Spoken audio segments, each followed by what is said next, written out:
दोस्तों, आप सभी का बहुत बहुत स्वागत करता हूं। आज एक ऐसी खबर सामने आई है जिसने समाज के तथाकथित ठेकेदारों की पोल खोल कर रख दी है। महिलाओं पर गलत नजर रखने वाला और मासूम बेटियों के साथ हैवानियत करने वाला ढोंगी कथावाचक आखिरकार कानून के शिकंजे में आ चुका है। जैसे ही उसकी गिरफ्तारी हुई, जनता का गुस्सा सड़कों पर साफ नजर आने लगा है। गिरफ्तारी के बाद जो खुलासे सामने आए हैं वे चौंकाने वाले भी हैं और सोचने पर मजबूर करने वाले भी। इतना ही नहीं, पकड़े जाने के बाद उस पाखंडी बाबा ने खुद को बचाने के लिए जो चालें चली वे भी हैरान कर देने वाली हैं। दोस्तों, इन तमाम पहलुओं पर हम आज विस्तार से चर्चा करेंगे, लेकिन उससे पहले बात करेंगे एक बेहद साहसी और जागरूक युवती की जो इन दिनों सोशल मीडिया पर तेजी से चर्चा में है। ये लड़की खुलकर अंबेडकरवादी विचारधारा की बात कर रही है और खास तौर पर महिलाओं से अपील कर रही है कि वे अपने अधिकारों और शिक्षा के लिए संघर्ष करने वाले महापुरुषों को अपना आदर्श माने। जैसे ही इस लड़की ने अपनी बात रखी, कुछ कट्टर सोच वाले लोगों को मिर्च लग गई। नतीजा ये हुआ कि उसे सोशल मीडिया पर धमकियां दी जाने लगी। लेकिन दोस्तों, ये लड़की डरने वालों में से नहीं है। धमकियों के बावजूद उसने एक और वीडियो जारी किया और अपने विचारों पर मजबूती से डटी रही। सबसे पहले हम आपको वही वीडियो दिखाएंगे जिसने इंटरनेट पर हलचल मचा दी है। लड़कियों को भगवान से ज्यादा राममोहन रॉय, भीमराव अंबेडकर, ज्योतिबा फुले, विद्यासागर जैसे लोगों की पूजा करनी चाहिए। और जो ये लड़कियां व्रत करती फिर रही हैं कि 16 सोमवार कर लेते हैं, अच्छा पति मिलेगा, फलाना व्रत कर लेती हैं, धिमका व्रत कर लेती है, चमका व्रत कर लेती है, बहन कुछ नहीं मिलना। ठीक है, अपने राइट्स पढ़ लो, फंडामेंटल राइट्स याद कर लो, संविधान पढ़ लो, थोड़ा बहुत अपने हक की बात सीख लो। 16 सोमवार करके पति अच्छा ना भी मिला तो केस करके उसको सुधार लियो।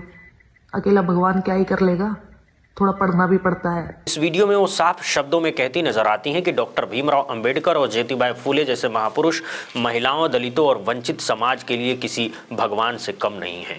अब सवाल आपसे है, क्या आप इस सोच से सहमत हैं? अगर हाँ, तो अपनी राय कमेंट में ज़रूर साझा करें। इसके बाद हम आपको उसका दूसरा वीडियो दिखाएंगे जिसमें वो उन तमाम लोगों से सवाल पूछती नजर आ रही है जो उसे निशाना बना रहे हैं। इस वीडियो में वो धर्म के भीतर छिपी पितृसत्तात्मक सोच पर सवाल उठाती है और लड़कियों की शिक्षा, आत्मसम्मान और आजादी की खुलकर वकालत करती है। मैंने कहा कि व्रत करने से या भगवान को मान लेने से कुछ नहीं होता, पढ़ना पड़ता है, अपने राइट्स के बारे में जानना पड़ता है। और वो रील स्पेशली लड़कियों के लिए थी। उस पर काफी अच्छे कमेंट्स आए, काफी अच्छे लाइक्स आए, शेयर हुई, पर कुछ लोगों के नेगेटिव कमेंट्स भी आए।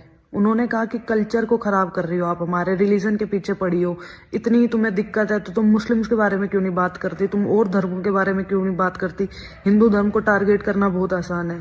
भाई, जिस धर्म में मैं पली बड़ी हूँ मैं उसी की तो बात करूंगी। मैंने उसी को देखा है, उसी को समझा है, उसी को सोचा है, उसी को झेला है। और रही बात कल्चर की, तो भाई कल्चर तुम्हारे लिए है, वो लड़कियों के लिए कोई कल्चर नहीं है। ये लड़कियों के लिए तो सिर्फ ये दबाया जाने वाला एक चीज बना दिया गया है कि जिससे तुम ऊपर ही ना उठ पाओ कल्चर के नाम पे। पहले तुम्हें पैदा नहीं होने दिया जाएगा कि हमें तो लड़का चाहिए, तुम पैदा हो गए तो तुम्हें मार दिया जाएगा ये कह के कि तुम अपनी मर्जी से शादी नहीं कर सकते, तुम्हारी ऑनर किलिंग हो जाएगी। तुम वहां से बच गए, तुम्हारे रेप हो जाएंगे जिसमें तुम्हारे गुनहगार को कभी सजा ही नहीं मिलेगी, वो बाहर घूमेंगे, उनको बेल मिल जाएगी। तुम्हारी शादी हो गई तो दहेज उत्पीड़न में तुम्हें मार दिया जाएगा। ये है कल्चर। क्या करें ऐसे कल्चर का हम, जो कल्चर हमें सिर्फ बर्बाद करने पे तुला है। लड़की होके लड़की को पेट में नहीं पाल सकती एक औरत, वो कल्चर है तुम्हारा। और फिर तुम कहते हो कि हम तुम्हारे कल्चर को बचाएं, जो हमारा है ही नहीं, हम उसको क्यों बचाएं भाई। तुम बचाओ, तुम्हारा फायदा है इस कल्चर को बचाने में, हमारा तो सिर्फ नुकसान है। हमारे तो जितने राइट्स हैं उन सब पे बाधा बना है तुम्हारा कल्चर, तो ऐसे कल्चर को हम क्यों माने। इस लड़की के विचार आपको कैसे लगे हमें जरूर बताइएगा। अब बात करते हैं उस खबर की जिसने इस वक्त पूरे देश में हलचल मचा रखी है।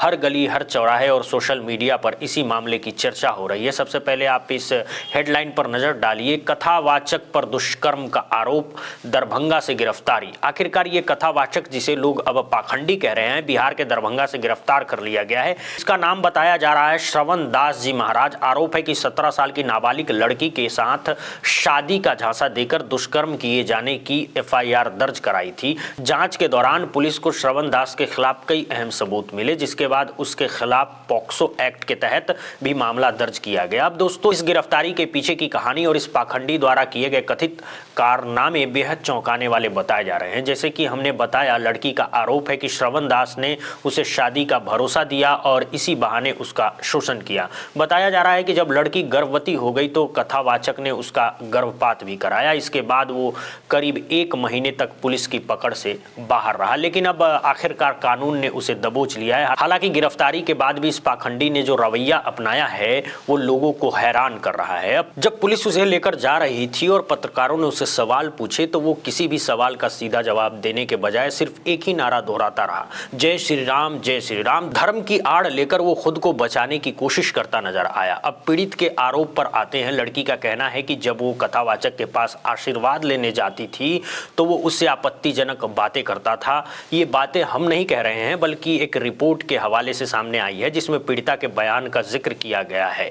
एफआईआर में दर्ज बयान के मुताबिक कथा के दौरान कथावाचक का परिचय लड़की की मां से हुआ, जिसके बाद उसके मां का नंबर लिया और लगातार संपर्क में रहने लगा। आरोप है कि इसके बाद वो लड़की के घर तक पहुंच गया और किराए पर रहने की बात भी कहा। कथावाचक महाराज होने के कारण परिवार वालों ने उस पर भरोसा कर लिया। यहीं से उसने लड़की को अपने जाल में फंसाना शुरू किया।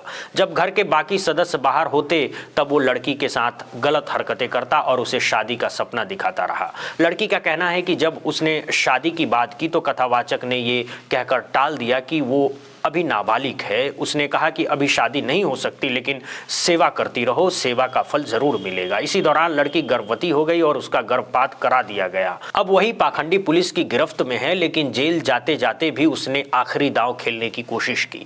मौजूदा माहौल को देखते हुए उसने खुद को एक खास धार्मिक पहचान से जोड़कर पेश करने की कोशिश की ताकि सत्ता और सिस्टम की सहानुभूति मिल सके।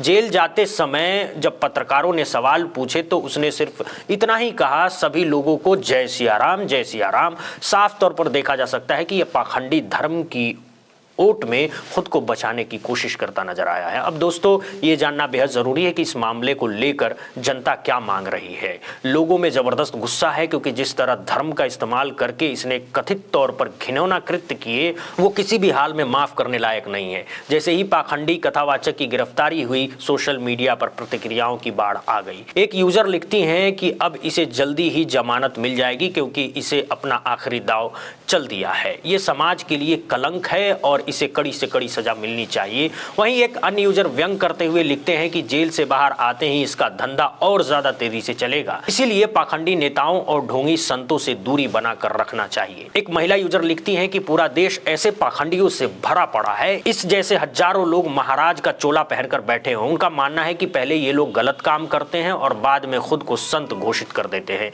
वहीं एक नए यूजर लिखते हैं कि सोचिए कैसी बीमारी मानसिकता वाले लोग संत और कथावाचक बनकर समाज में घूम रहे हैं और अनैतिकता व विचार को बढ़ावा दे रहे हैं। कई लोगों ने लिखा कि राम, रहीम और आसाराम जैसे नामों के अलावा भी अनगिनत ऐसे ढोंगी बाबा हैं जो भगवान का चोला ओढ़े हुए समाज में घूम रहे हैं, लेकिन अंदर से पूरी तरह नैतिक रूप से पतित हैं। ऐसे लोगों को अगर आजीवन सलाखों के पीछे रखा जाए तो वही समाज के हित में होगा। दोस्तों, इस वक्त जनता में गुस्सा साफ नजर आ रहा है। कथावाचक और ढोंगी बाबा समाज के लिए एक कलंक है और खास तौर पर उन महिलाओं से कहना चाहता हूं जो ऐसे लोगों की कथाएं सुनने जाती हैं और बेहद सतर्क रहने की जरूरत है। आपको पाखंड और अंधविश्वास की ओर धकेला जा रहा है, जबकि बदले में आपको कुछ हासिल नहीं होगा।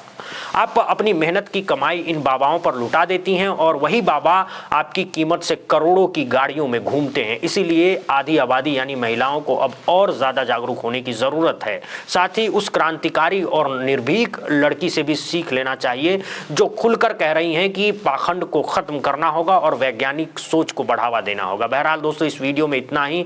जिस तरह इस कथावाचक को गिरफ्तार किया गया है उसे क्या सजा मिलनी चाहिए, इस पर आपकी क्या राय है जरूर बताइएगा। बहुत बहुत धन्यवाद, बहुत बहुत शुक्रिया दोस्तों।